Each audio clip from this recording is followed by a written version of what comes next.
Hi, I'm Dr. Miriam Grossman. I am a child and adolescent psychiatrist. I've written a book called Lost in Trans Nation, a child psychiatrist guide out of the madness. And I wrote the book after having seen in my private practice hundreds of families dealing with the issue of having a gender-confused child or young adult and helping them to navigate that issue. So I discuss this and many other things in my book, and I will be talking about many of those things when I see you again in August. Hi, I'm Dawn Hawkins from NCOSE, or the National Center on Sexual Exploitation, based in the U.S. I'm looking forward to being with you at the Family Forum 2025 this August, where we'll talk about the connections between all forms of sexual abuse and exploitation, how they overlap, how they fuel one another, and most importantly, how we can stop these harms. We'll talk about the root issue of pornography and demand, how we have to go after the sex buyers if we want to stop sexual harm in the sex industry. We'll also talk about protecting children online and some really incredible momentum happening all around the globe. And I'm looking forward especially to brainstorming on solutions together. Hello, my name is Amanda Achtman, the creator of the Dying to Meet You project, preventing euthanasia and encouraging hope. I look forward to seeing you at the Forum on the Family in New Zealand and sharing a bit about how Canada is a cautionary tale when it comes to euthanasia. Hi, I'm Jeff Johnston with Focus on the Family. I've worked here 18 years as a writer, a speaker, and a spokesman for Focus on the Family, where I teach about issues related to homosexuality, transgenderism, marriage and family, religious freedom, and parental rights. I'll be down there in August for the Forum on the Family, where I'll tell some of my story about leaving homosexuality, and I'll also talk some about how the church can respond to these difficult issues with grace and truth and courage and wisdom. I look forward to seeing you in August. Hi, I'm Kira Lee Smith from binary.org.au, and I'm really looking forward to seeing you at Forum on the Family in 2025. I'll give you an update on all my legal cases. I've been in court 8 times for identifying males in female sports. We've written a book documenting the accounts of 9 families, one from New Zealand, who have been totally and utterly destroyed by gender ideology. And I'll give you an update on upcoming campaigns. Hey guys, I'm Israel Folau. And I'm Maria Folau. And we're looking forward to sharing our story with you at the upcoming Forum on the Family in August. It'll be the first time that we share our side of the story with you in New Zealand. We're excited to tell you about our experience, how much it has strengthened our faith, our marriage, and we hope that you feel very encouraged by it. We may be there, we may not be there, but if we're not, we'll do an interview with Bob, and we hope you enjoy it. I want to invite you to this year's Forum on the Family. It starts Thursday night, 28th, 6 p.m. to 9:30 p.m, and then all day Friday, 29th, from 8:45 a.m. through to 4:30 p.m. It's the highlight of the year, and you don't want to miss it. Arrange to be there. Book your flights today. Gather your friends. If you're concerned for our culture, our country, and our families, you may be saying, what can I do? Well, step 1, attend the Forum on the Family. Have your spine stiffened by some fabulous speakers who will encourage, equip, and inspire you. Now, the last couple of years have been sellouts, so don't delay. Go to our website, forumonthefamily.nz, for all the information you need. Register today. Don't miss this important family conference. Go to forumonthefamily.nz. Register today.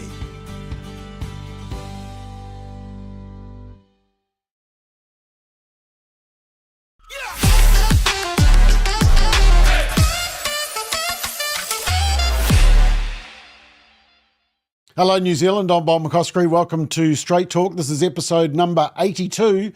Tonight we discuss if Seymour and Winston are ruling out Labour, Seymour's ruled out Te Pāti Māori, Hipkins has ruled out Winston, Chloe won't work with Luxon unless he becomes woker. Are the politicians destroying the workings of MMP? Christianity is in decline worldwide. Should we be concerned? Parents who don't get their children to school are going to be prosecuted by the government. Is this simply kicking truant families while they're down, as argued by some commentators? Should we ban fireworks, ban the boom? And everyone seems to be shifting to the South Island. Well, more are going there than are coming north. So what island do the panellists recommend? That will be interesting. Let's meet the panellists and another fantastic lineup. Somehow we mucked up the roster and we got Ashley 2 weeks in a row. How did that work, Ashley? I don't know, but your viewing numbers will be taking a pounding. No, it's good. We can do a little bit of follow-up from last week, a couple of images that I showed. So that's all good. Hope everything is well down in Esk Valley, is it? Beautiful crisp morning. Certainly is. Yep. Okay, further south and probably even colder, deep in the heart of Queenstown, is Rodney Hyde. How are you, Rodney? Oh, very good, but very cold. It's already a frost here, so it's -5 in the mornings now. And a Wow. very short day because we live up against a hill and the sun peeps over and then it's gone again. So the days are short and when the sun goes, it's bitterly cold. On the upside, skiing's looking great. Not that I ski, but my kids love it. Yes, I know. I've often had texts from you where you say, I'm just watching my kids ski on the mountain, you know, tough day at the office.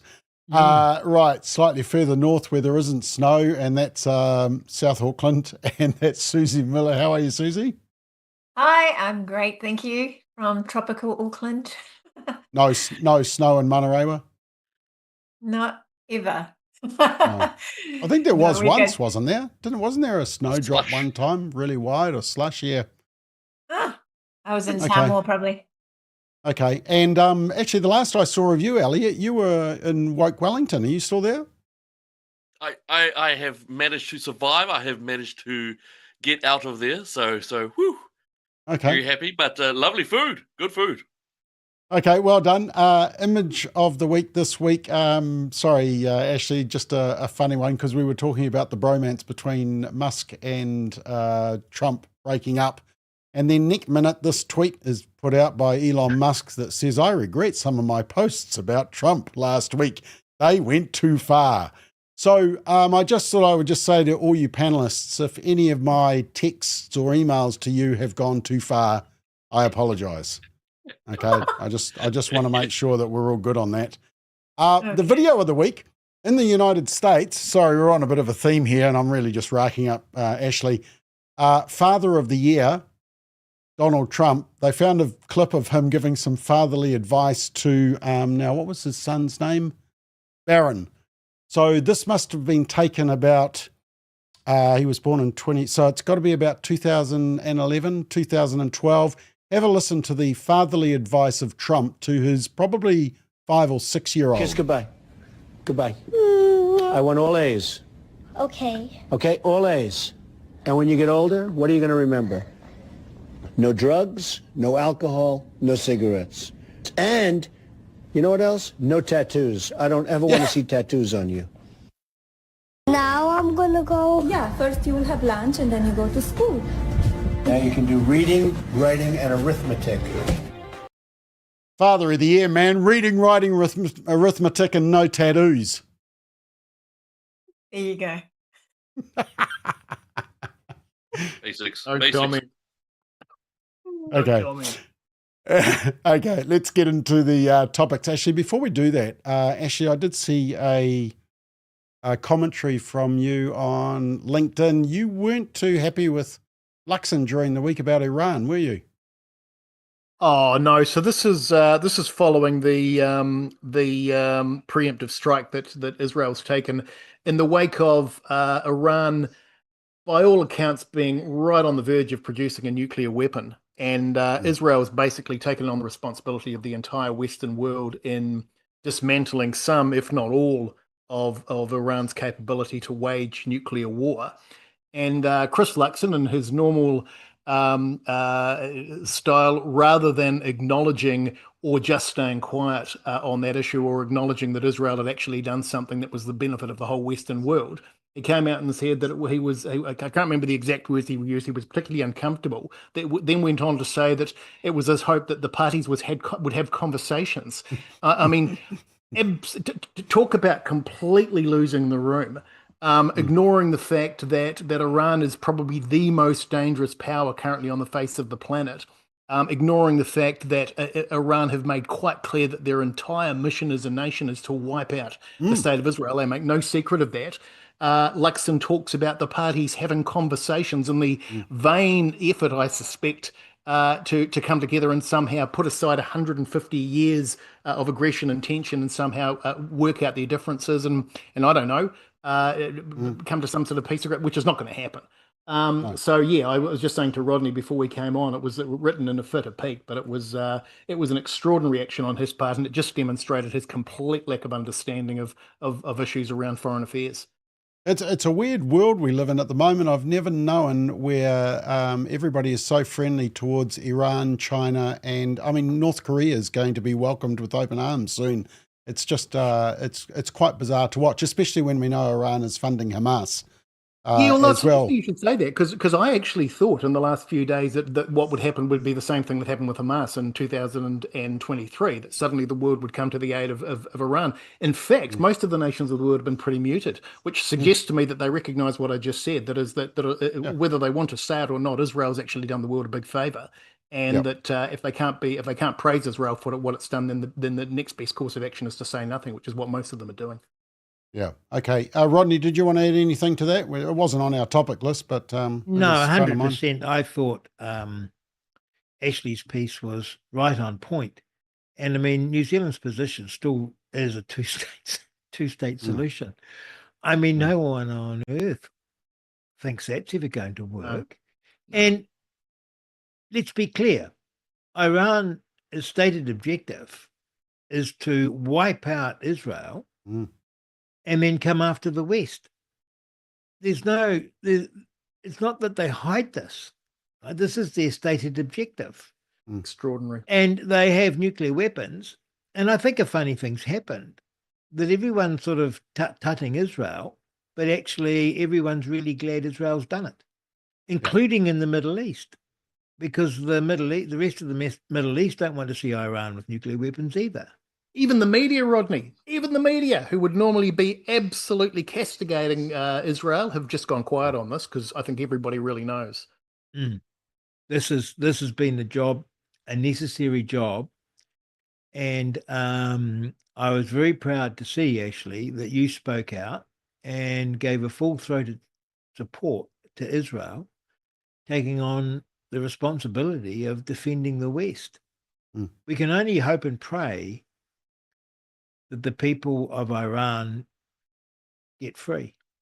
Well, actually, I was just going to say that, Rodney, is that what I found interesting is the commentaries that are appearing, and Simon O'Connor actually posted one as well, of Iranians actually saying, hey, free us from this dictatorship. It's just a terrible life. So anyway, Elliot, Susie, anything to add, or we can make you first up on the next question? Any comment? Well, I actually do want to put out there that Ashley's piece was titled, the bizarre, that he put in that title bizarre, and it was absolutely right that it was such a bizarre comment from Christopher Luxon to make, that his way that he commented on it really seemed as if it was some type of transactional concern in a commercial entity. And that is not what we need from a leader. A leader should be taking leadership, not discussing it in such a strange, bumbling way. It was quite offensive, and I absolutely love what Ashley wrote. It was emotive, and it was accurate also in that emotive element. So well done, Ashley. Love that piece. It was on point. Yeah, I agree. You held nothing back, Ashley. Good on you. I just laughed when Chris Luxon was responding to media and saying, we just call for the de-escalation of this crisis. We just hope that they can. Yeah, it's laughable and kumbaya. It's typical of his attitude towards Israel and our government's attitude towards Israel. It's pretty sad. Okay, let's get into our first topic. And I saw a interesting commentary from the left-wing news website, The Spin-Off. I sort of alluded to it in the introduction. But basically they were saying, well, look, David Seymour and Winston Peters have ruled out, quite rightly, ever working with the Labour Party. Seymour says that Labour shouldn't work with Te Pāti Māori. Labor doesn't want to work with Winston, even though Winston actually put Labor into government with Jacinda, of course. National has ruled out working with Te Pāti Māori, and the Greens, Chloe, she doesn't want to work with Luxon unless he does a complete U-turn on their callous, cruel cuts to climate, to science, and to people's well-being. So the question is, if all these parties are basically setting the rules, has MMP lost its way, and are the parties basically screwing the scrum, as you would say? Now, Elliot, I know that you have been involved with some of the minor parties in previous elections. Do you think this is a problem with the whole MMP arrangement? Well, well, this is where it does get a little bit messy. Yes, I think there are problems such as sitting MPs but if you are New Zealand First voter and you disagree with the party doing what they're doing, then you have the right to change your vote and slick over to someone else. I will say that I never liked first past the post, and I know that that's in disagreement with some other teams. But I don't quite. I think MMP has some severe problems with it, but they're the small pieces. For example, when you look at the number, for example, 5%, maybe we do need to look at shifting it to make it more representative of New Zealanders. I think there are more the mechanisms of our democracy that need to be fixed up. For example, binding referendums. If you're a citizen-initiated referendum, then I think it should be binding. So I think we should be adopting some elements of the Swedish model or the Scandinavian model. I guess I don't mind so much that the parties do say, "Oh, I'm never going to work with that group," because that is democracy, and if you don't want to vote for a group who's going to vote for another, who's going to work with another group, then so be it. Don't vote for them. I guess I would like to see voting. I would like to see the other mechanisms change somewhat. For example, if I vote for one party and that party doesn't get in, I want to see that my vote then goes to another section of that vote. So I want to be able to see that my like vote Australia somewhere along the area. So it's more about the mechanisms that I think need to be fixed up as opposed to MMP itself.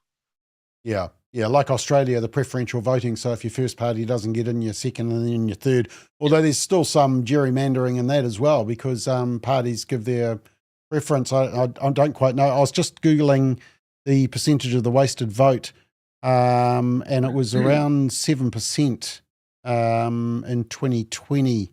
Just trying to find the 2023 figure.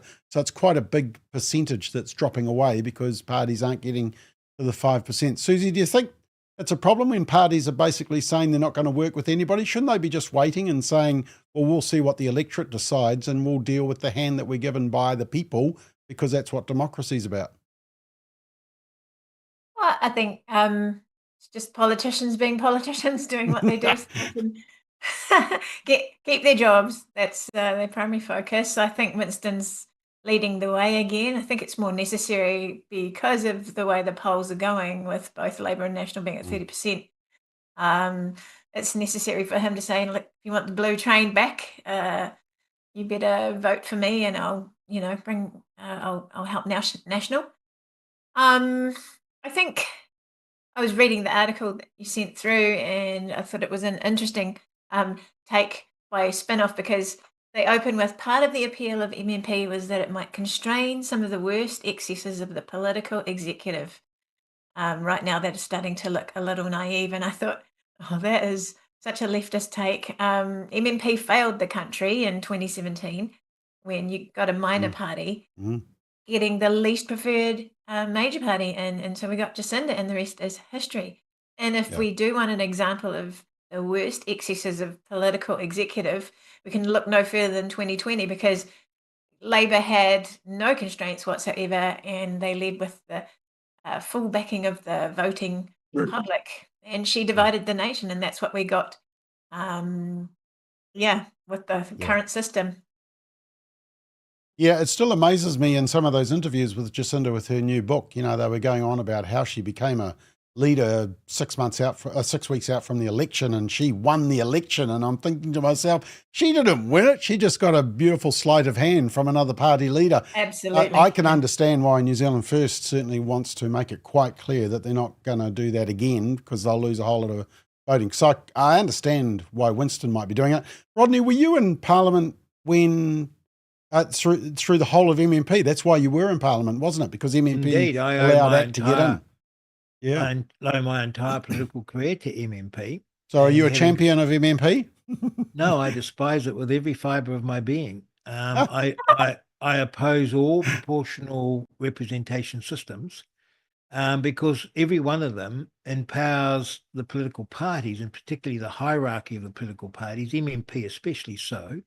Yep. They disempower the voters, because democracy isn't so much about voting a government in, but rather voting a government out. And of course, the proportional representation system is an anathema to a Western parliamentary system. And so it's an entirely poor mix. So I hate MMP, and you see all the bad things that have happened as a consequence, because the politicians now aren't answerable to an electorate that actually knows them. They're only answerable, even the electorate MPs are only answerable to the party bosses. And we don't vote for those party bosses. They slither and slide their way around Wellington to get power. It is a disgusting system of lobbyists and political parties and pollsters and experts. And essentially it just makes the country one giant electorate where you give your party vote and you're voting on one person, that is to say, who's going to be leader. Funnily enough, I do believe that the party should be stating who they'll go with ahead of the election. Yeah. And that actually avoids the worst part of MMP, because there's nothing more tragic to me than actually the people having their vote and then the politicians going behind closed doors and deciding who will be the government. That is disgusting. That is absolutely disgusting. And if you think about it, it means, and this is a real downside to proportional representation, you can't vote a bad government out, because it can always bribe in another coalition partner. And that is what it is. The left love MMP because it favours political bribery, not in the sense of, I'll give you money for your back pocket. No, I will spend $1 billion on this and $1 billion on that, and your little boondoggle, I'll spend $1 billion here. Winston Peters will get Shane Jones wandering around provincial New Zealand spraying out a couple of $1 billion as the price of his support. It's a disgusting system. Get rid of it. So would you, just quickly, would you go back to first past the post, or would you go for a preferential treatment? Preferential system's just as bad, because it's got the same problem. What you want is first past the post and a decisive result. Does that mean you get the government you want? No, you never do in a democracy. The key feature of a democracy is that all governments are bad, but if you can kick them out every 3 or 4 years with your vote, they don't get too bad. And that's the brilliance of first past the post. What we've got with MMP is a declining standard and a declining performance of our political parties and of our governments that is set to continue. And what you've got now is professional politicians, career politicians. They're not coming out of the electorate because they're community leaders chosen by the people in their district. They're actually coming through the party machinery. Okay, Ashley, do you agree? Do you think MMP's... Couldn't agree more with Rodney. Couldn't agree more with Rodney. I've actually got a vested interest, if I can put it that way, in this. So back in the year or so before MMP was voted in that referendum, which I think was 93 for the 96 election, I toured the country with Michael Laws to debate this, and Michael was hugely in favour of it. I was against it, and we went around and both extolled the reasons why each of us thought our particular position should carry the day. And of course, demonstrating how badly I did, MMP got in.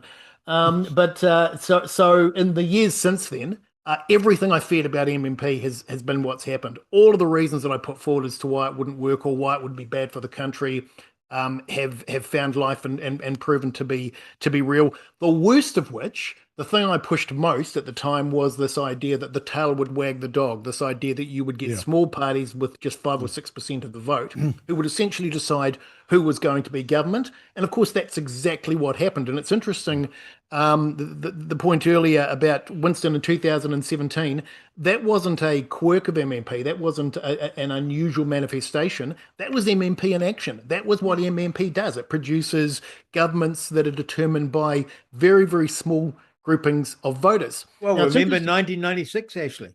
Yeah, exactly. So from yes. So from my perspective, back then, this is the only area where in fact, no, because Rodney said the same thing I'm about to say. Back in 96, when I actually, or 93, when I voted in favour of an STV system, single transferable vote. I've now also backed away from that, and I've gone right back to first past the post. I'm now of the view that Rodney is, which is first past the post is by far the superior system. Now, the problem that we've got is that there are people that have been born over the last 30 odd years who are now voting, who've never known any other voting system. So for them, a move back to first past the post wouldn't be a return to what we had. It would be electoral reform. It would be a completely different system. And the longer we go with the system, the harder it becomes to go back to what we had before.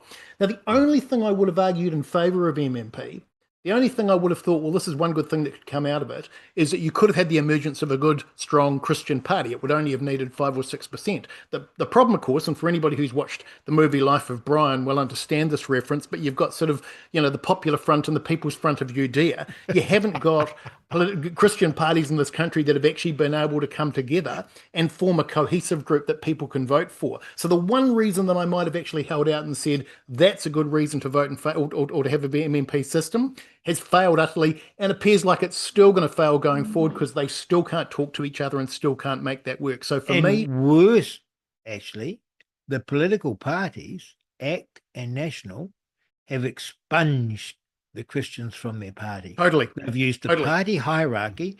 In the ACT party, when I was in it, we had half our caucus was Christian. The National Party was full of Christians. All of them are gone. Why? Because the party hierarchy want them gone.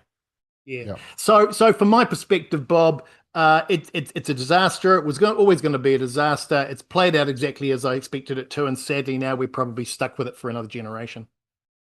Okay, well, maybe part of the reason is because there's a problem with the number of Christians, which leads us perfectly into our next topic, and that is that a new Pew Research Centre report shows that although Christianity continues to be the world's largest religion group, its share of the rising global population has fallen over the last decade, mainly due to people walking away from the faith. It was based on 2,700 censuses and surveys around the world, showed that the global population of Christians grew by 121 million there that you can see. So it's around 2.3 billion people, but as a share of the global population, Christians fell by 1.8%. The global population of Muslims, on the other hand, reached 2 billion and their global population increased by 1.8%. So Muslims are the world's fastest growing religion. Here we are. This is a lot of unaffiliated as well, 24%. So they just say no religion. The sub-Saharan Africa is where a lot of the Christians are, less in Europe, less in North America, obviously. And yeah, big shrinkage in the number of Christians, most of them going to religiously unaffiliated. Now, the report said that the biggest driver of the decline in the share of Christians in the global population was religious affiliation, which is primarily Christians, and basically saying, well, they have no more faith.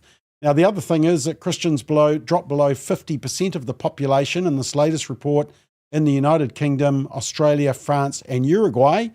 But New Zealand gets a special mention because we've already passed that. We have a religiously unaffiliated majority.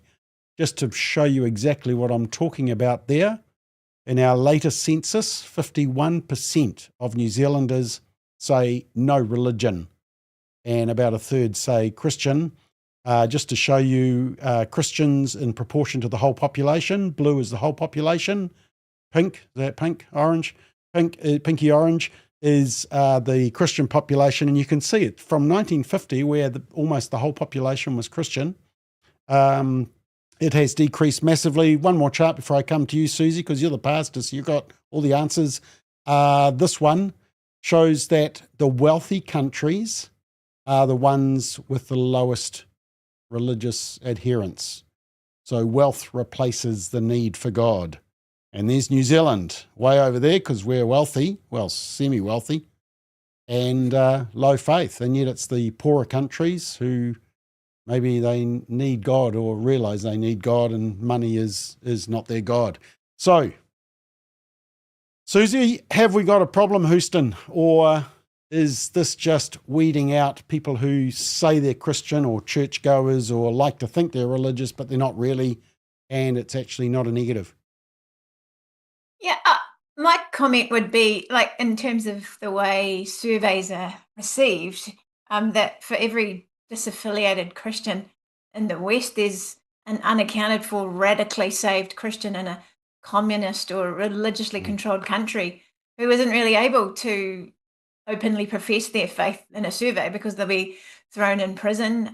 If you're a Muslim, there's no risk for you in saying so. If you're a Christian, there's plenty of risk.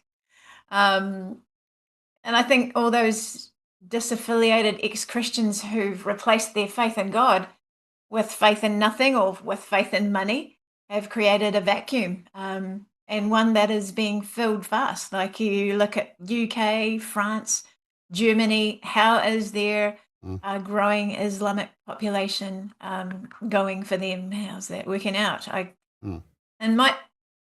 I would say to every agnostic, atheist, trans ideologist, because that's a new religion, you have the freedom to express your belief, the freedom to, reject Christianity. But you only have that freedom because you live in a Christian culture, a Christian, that allows your safety and your dignity. And if you permit the decline of Christian culture, then you have to be ready for what comes to take its place, and it will not be pretty.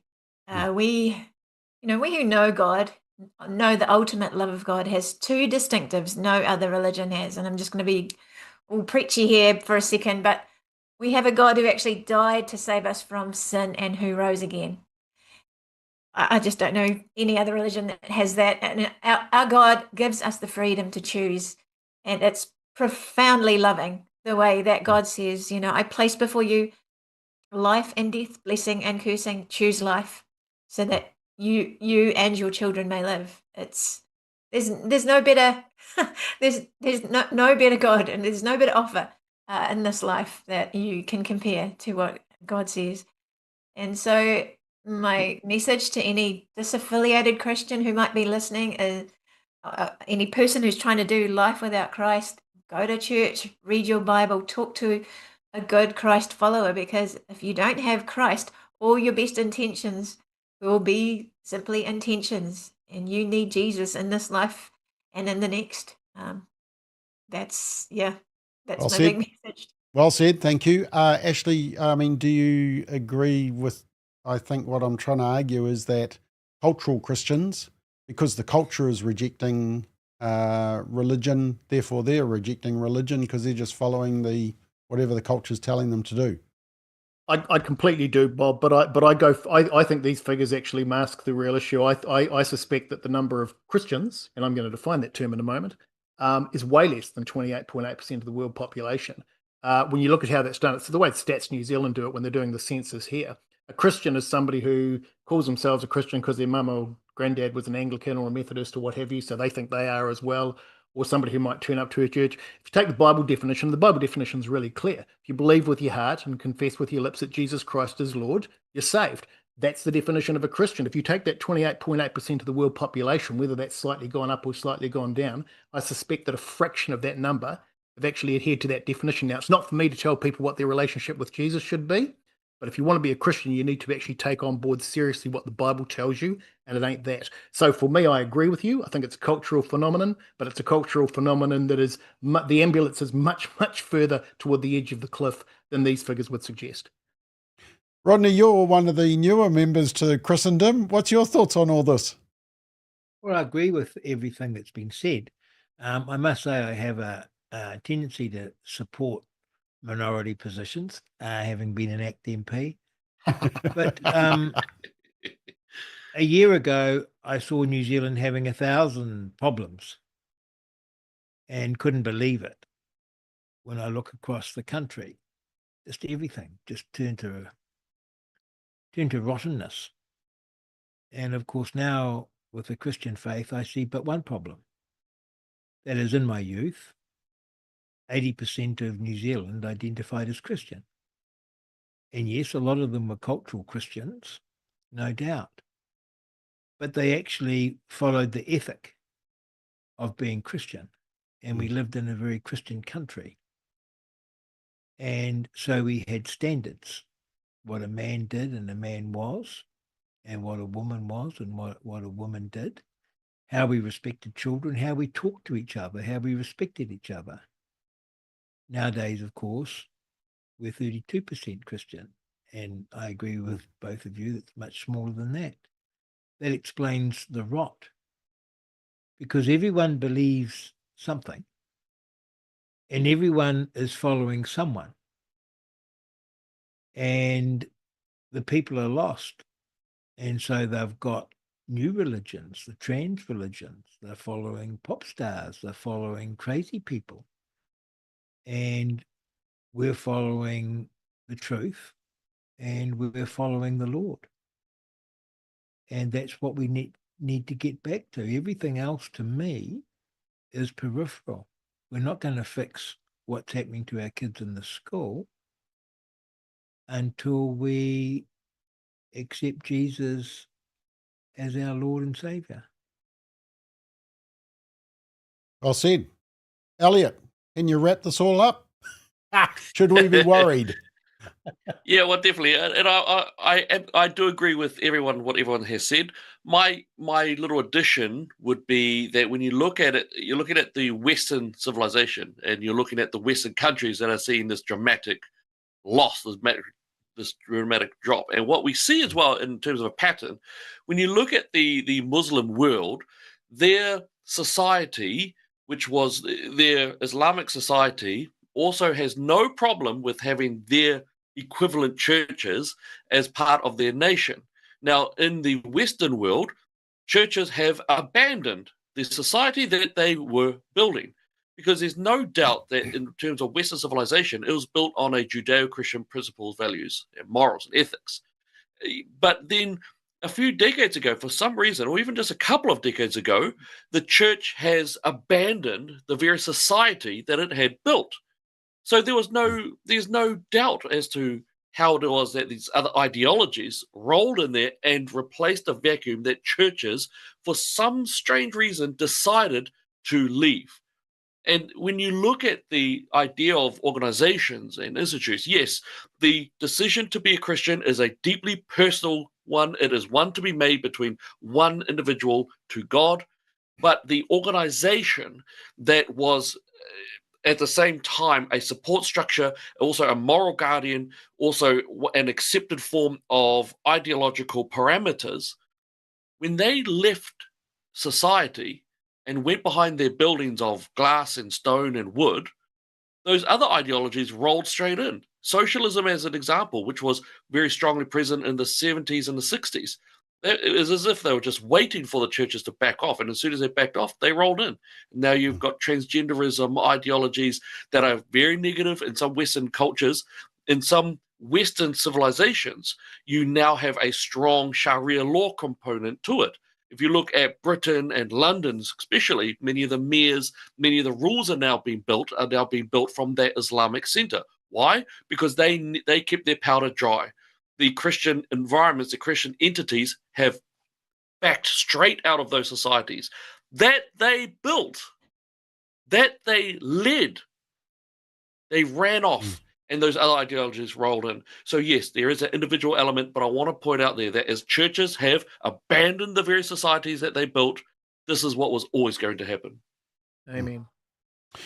Okay, let's keep moving on. And a commentary on LinkedIn attacked the government's plan to penalise parents who didn't get their children to school. This was the message that ACT posted on their social media. If your kids are truanting, you don't send them to school, you may be prosecuted. I just want to read what it says and then get you to respond. It says, my message to this little post the ACT Party popped up on their Facebook account. Do you actually go home at night and think, awesome, we've managed to humiliate another few thousand struggling families today? Is that the win for you? Because let's be honest, this policy of fining parents for truancy isn't about supporting education, it's about punishing poverty. It's bullying, and you seem to get your kicks from it. You target families who are already on the edge, dealing with mental health challenges, unstable housing, trauma, systemic barriers. Your response is to slap them with fines.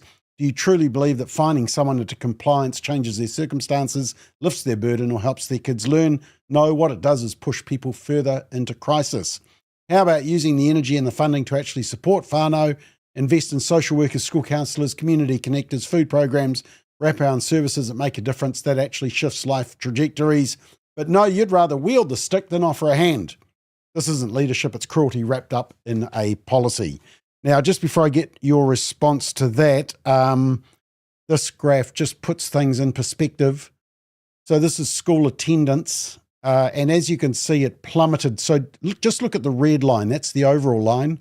It plummeted to just 40%, obviously during COVID lockdowns.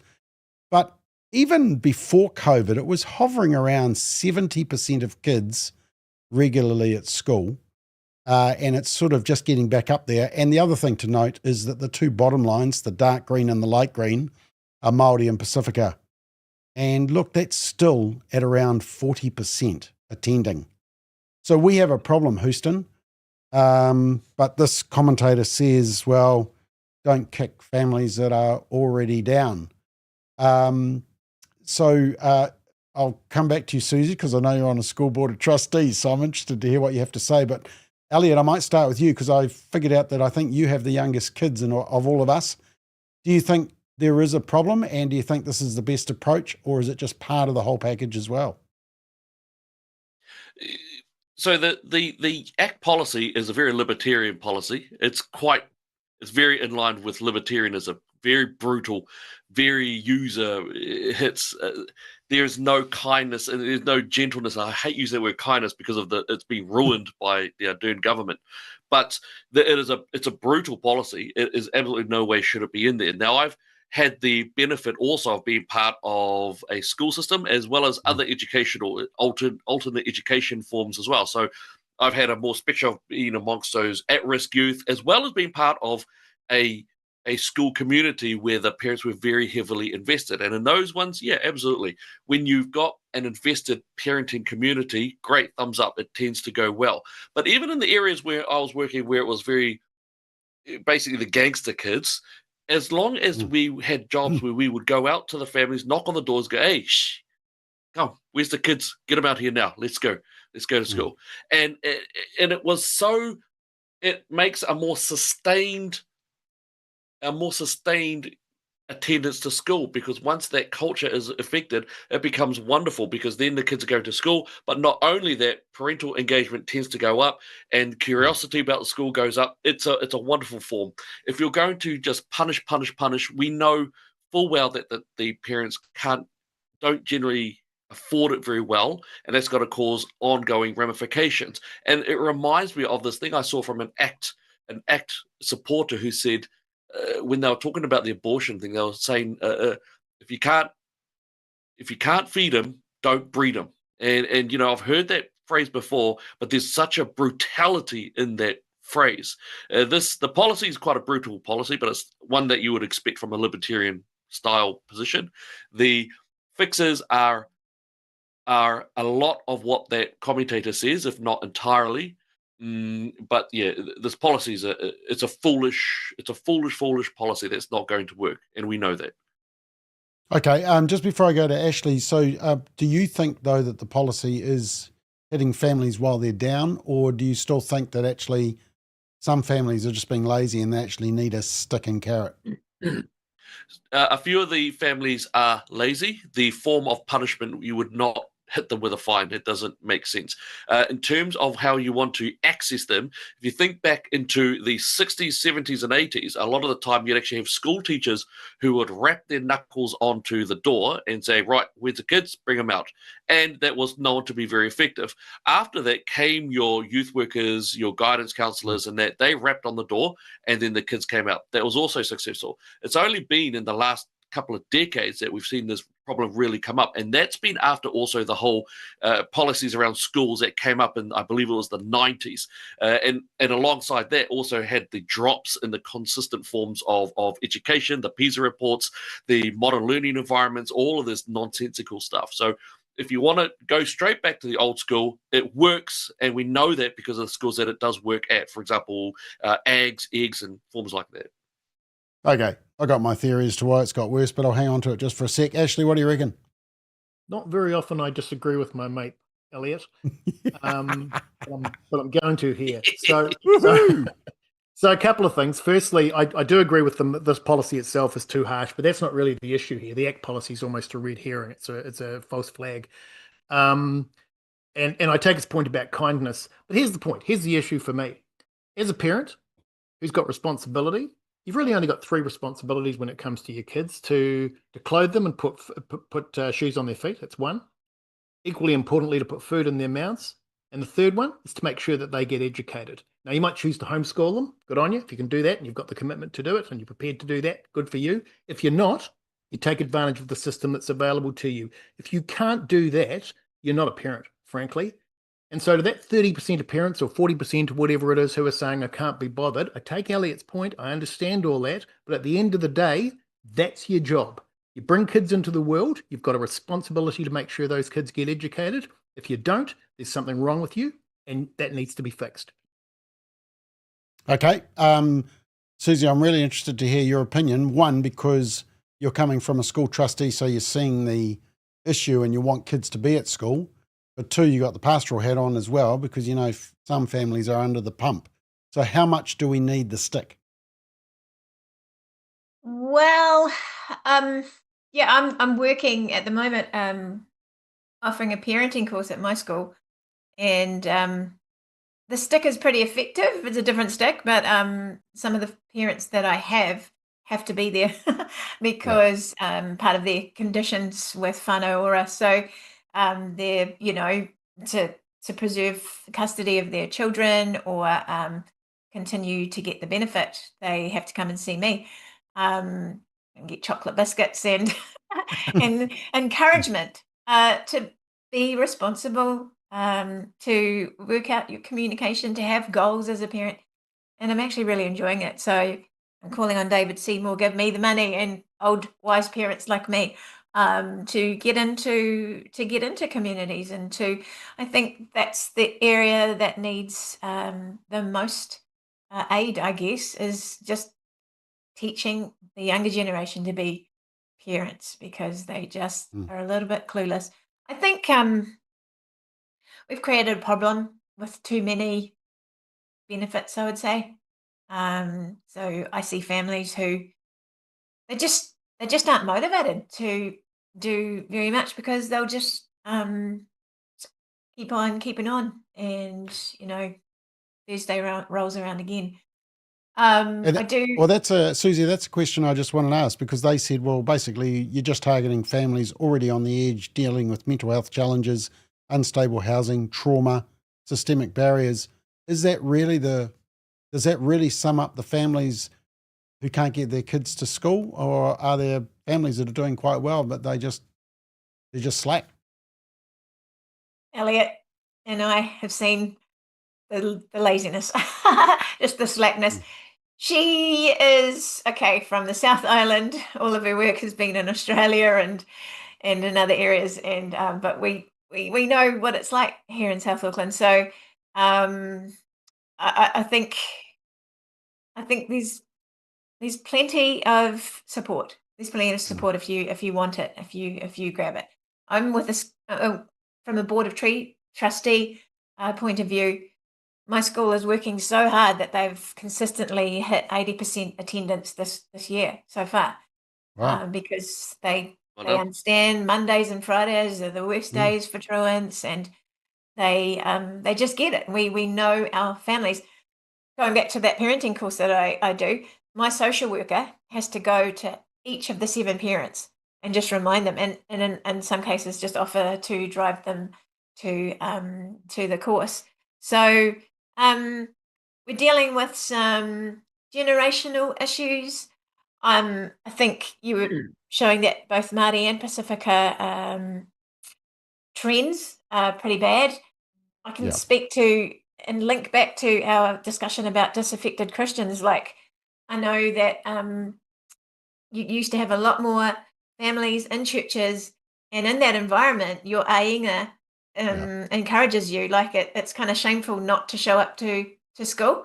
And so, being a pastor of a church, again, all I see is just families who that they work hard to get their kids to school. They take responsibility. It's kind of like that's what we all do, and that's what we support each other in. And we have the conversations about how hard it is to get our kids to school, and they're moaning about a sore throat and they're cold and all that sort of thing.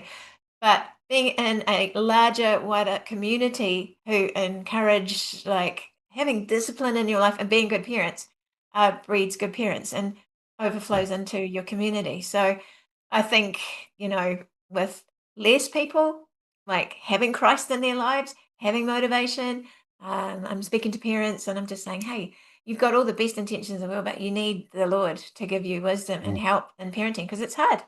And so, truancy is just another indication of some of the struggles that parents have. And with broken families all over the place and everything, like they've got greater struggles. And so that lady's not far off with her discussion. I just think the spirit of her comments are from oh, they're just victims, just leave them alone. But people need a bit of a stick and they need a carrot and they need, the people that offer both. So, Seymour's policy is crazy. It's not even practical. Okay, Rodney, I'll tell you my theory because you might be the only one in the room that agrees with it. But basically, I can see that trend going down. It's been going down since 2011 gradually. And I put it back to actually a law that we passed in 2007, which was an anti-smacking law. It took out discipline. Basically, kids got the message. It wasn't about smacking. It was basically a message that kids can tell their parents, you can't tell me what to do. And now we have parents, and I know this because I used to do truancy wraparound in Papatoetoe when I was a social worker there. And the fact of the matter is, some parents are trying their best. The functionality is all there, but they just can't get their kids up. The kids just carry on sleeping and ignore them. So I think the problem is probably going to get worse because we've taken away consequences and the ability, we've undermined parents in this whole thing, and now we're trying to mop it up. What do you think, Rodney? Well, I'm in the happy position of disagreeing with every one of you, and also disagreeing with my old party. It's a disgusting policy, of course. But I must take issue, first of all, with Elliot saying it's a libertarian policy. Of course it's not. I'm a hardcore libertarian. And this isn't a libertarian policy. This is a Stalinist policy, actually, of taking control and telling people what to do via the state and then penalizing them if they don't do what you tell them. There's nothing libertarian about that at all. And let's also get to the heart of the issue here. We've got a command and control education system. It's Soviet era education, where we have this great ministry dictating what will be taught, how it will be taught, when it will be taught, without any input from parents or any input from the community. Everything is a pretense and a play, and we can see that. The system is failing dramatically. I don't care that kids aren't turning up to school. Why? Because these kids, when they turn up, learn nothing. We have kids that are spending 11 years at school and can't read and write and do arithmetic at the end of 11 years. We've spent hundreds of thousands of dollars on them and they can't read or write. We're not admitting the utter failure of our education system. Why? Because it's monolithic. What we need is a libertarian solution. We shouldn't be forcing kids to go to school. We should be making schools work. And how do we do that? Well, you actually have the libertarian policy. The libertarian policy is to do this: get entirely rid of the Ministry of Education, get entirely rid of this school system where we have all this capital, billions and billions of dollars tied up in classrooms that hardly get used, actually, because of the holidays and the 6-hour school day, all the rest of it, and do this. Just fund the kids for an education. Fund the kids. These kids would be getting $15,000 a year to be taught. And you don't think that churches and community groups and Maori groups and other groups wouldn't be quickly forming schools and teach these kids? And they would be out driving around South Auckland like you did, Bob, looking for the kids that are truant, getting them to school. Why? Because they're good people, but when they sign them up, they get $15,000 a year to look after that kid. The state doesn't care that these kids don't come to school, actually. Why? Because these are the kids that are disengaged and there'll be trouble in the classroom. They'd rather they didn't come. That's the problem. Turn it around. If you want a child-centered education system, attach the money to the kids and watch education flourish. If there's one thing that changed my view of education, it was a beautiful book by James Tooley called A Beautiful Tree. Everyone that has an interest in our kids and education should read it. He was a Marxist that went to Africa to help the little black kids when they got rid of apartheid. And he became disgusted by socialism. He wandered the world and saw in the poorest communities, on rubbish heaps in the Philippines, in the back streets of New Delhi, parents who were illiterate putting a penny a day to an elderly man to teach their kids to read and write. And he saw down the street the state schools where the teachers were just asleep and no kids were turning up but getting the money. Why? Because even the most broken-hearted person wants something better for their kid than they've had. All they need is the opportunity. Right now, for these parents, sending their kids to these schools, not much point.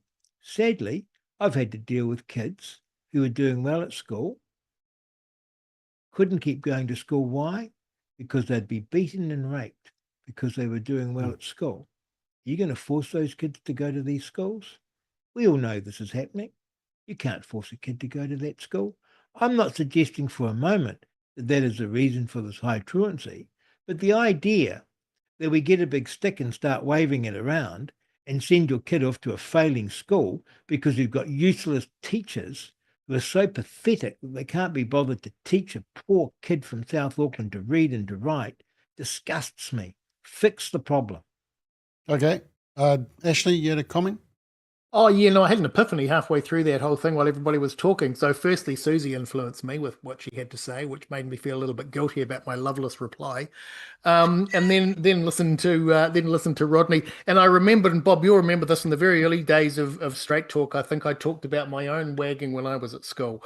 And in the fifth form, I wagged so many half days to go home and watch the soaps that they told me that if I took one more, I couldn't sit school certificate. So I was actually one of these kids. And Rodney's right. So I agree with what Susie's saying. But Rodney's right. The difference for me, and it wasn't at school, it wasn't the system itself. It was when I got out of school, things happened that actually made me excited about education and wanting to learn. So the difference was that I wasn't being stimulated and I needed to be. And if I'd had that stimulation at school, I might have had a different result at the time. So agree with Rodney.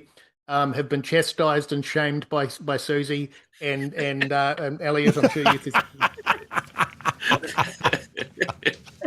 Okay, well, the good news is that of all the comments coming through, every one of you is getting compliments and you're also getting pushback. So that's lovely, and I really appreciate the balance on the show. Anyway, probably slightly... Thank God for MMP. Exactly right. Look, we've only got a short time, so we've got two kind of fairly light topics. The first one is that there's a petition and they want to ban the boom. They want to ban fireworks. The fun Nazis are back, the police are back, and look, they've considered about 4 petitions now, and then this petition turns up. The thing that I really have about this against this petition is that it's not actually signed by 170,000 people. It's signed by 90,000, and the other 83,000 are animals. Bet you didn't know that. Bit of a rip, eh? So anyway, these two politicians think that it's a winner, and I just want to know whether you think it's a winner, because I'm not coming to your place on November the 5th. So we'll start with you, Rodney. What do you reckon? Because I know you've got animals all around, so I think you're probably a bit woke on this one. No. Look, I love. We got to stop banning everything, and we got to stop trying to make law for common sense. We don't have fireworks at home particularly, but the idea that you'd ban this stuff, these are horrible people. We've lost our soul. We've lost our risk taking. Our kids can't fall over and skin their knees and get up again. All of this stuff. My greatest memories are doing disgusting things with fireworks, making big bangers and pipes and trying to make a cannon. This is what being a kid used to be, and we've removed it. And no wonder they just go and play games inside. As for the animals, just sit back and wait, Bob. In 5 years' time, there'll be a petition for animals to vote. Well, it might. Yeah, I better watch out. These politicians might be back. Look, we did a few interesting things. We put a skyrocket through the front door of the lady that lived opposite us because the bottle fell over just as it was about to take off into the sky. So, yeah, we've got our stories. But, yeah, can you cure stupid? Okay, so you're not part of the fun police. Elliot, are you part of the fun police?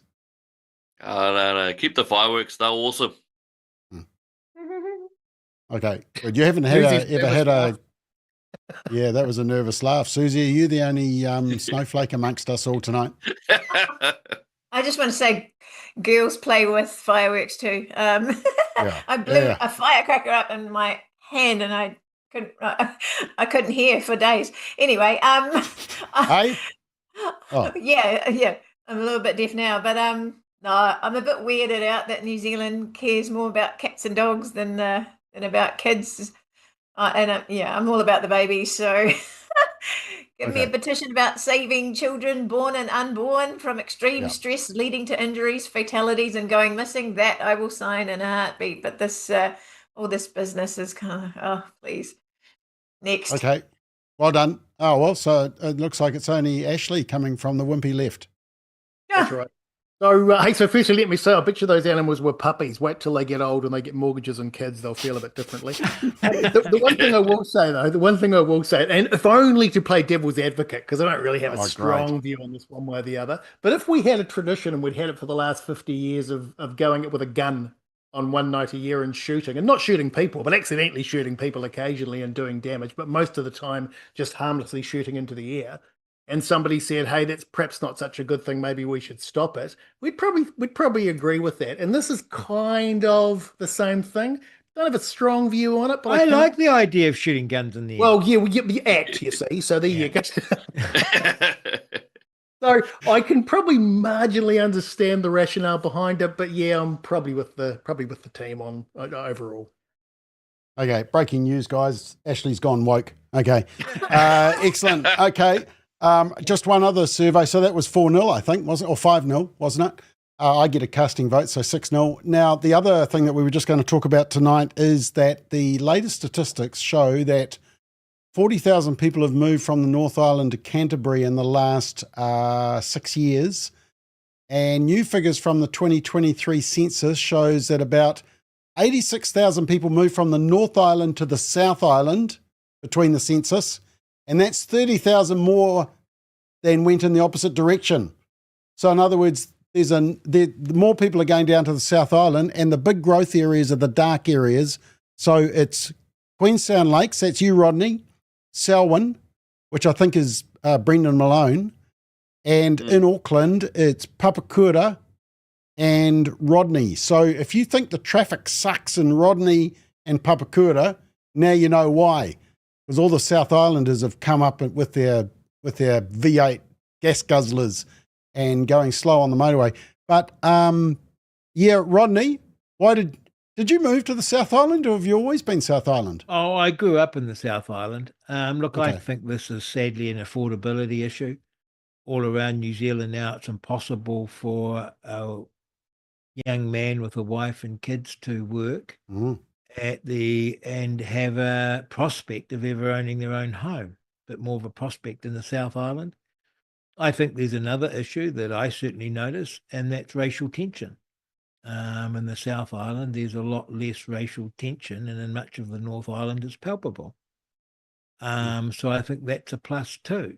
So those two things add up to a much nicer lifestyle in the South Island. You can afford a house, and you don't have this menace that is this racial menace that is apparent in much of New Zealand and is sadly getting worse because of politics and political leadership. Okay, and you are in the big growth area. That's one of the biggest growth Yes, areas. you're not going to escape the traffic coming to Queenstown. That clogs up. No, exactly not. And it's appallingly run. Okay, Ashley, North Island or South Island? I mean, you do live in a beautiful part of the North Island, so does that sort of redeem it? Two questions and a comment. Question number one, are you struggling for stories?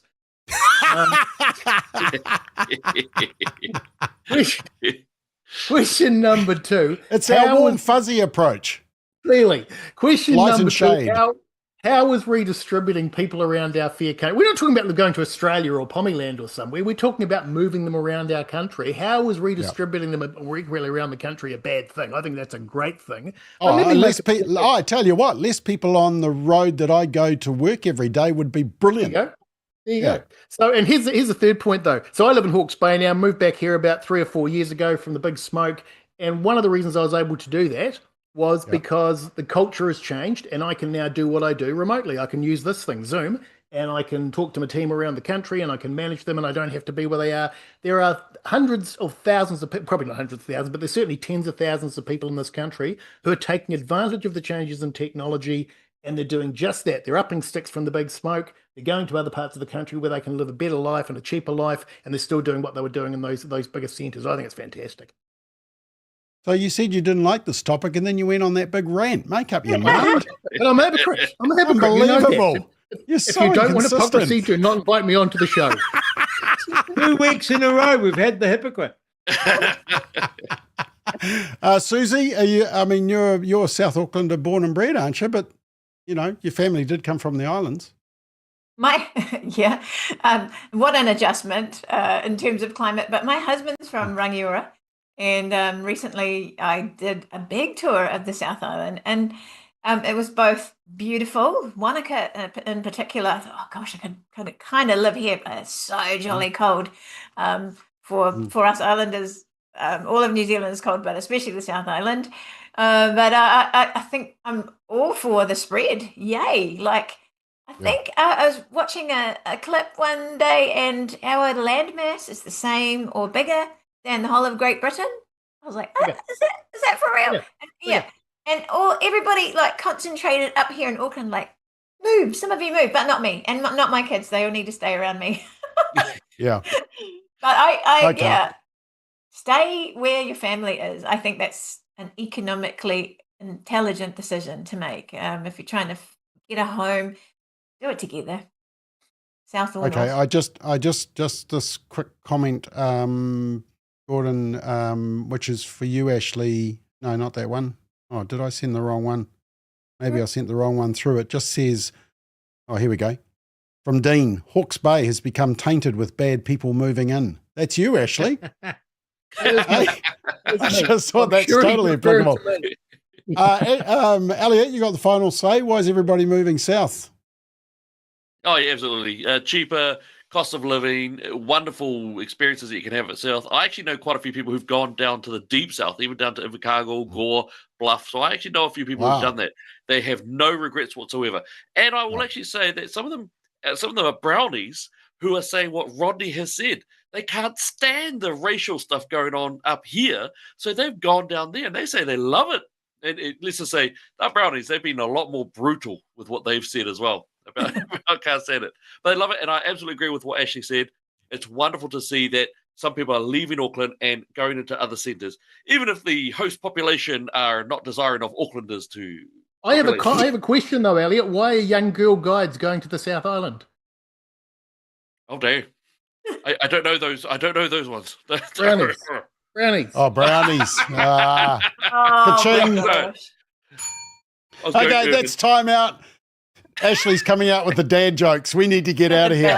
All right. Thank you, team. Done a fantastic job. Well done. And thank you for watching. We will be back next Monday night at 8 o'clock. Until then, have a great week.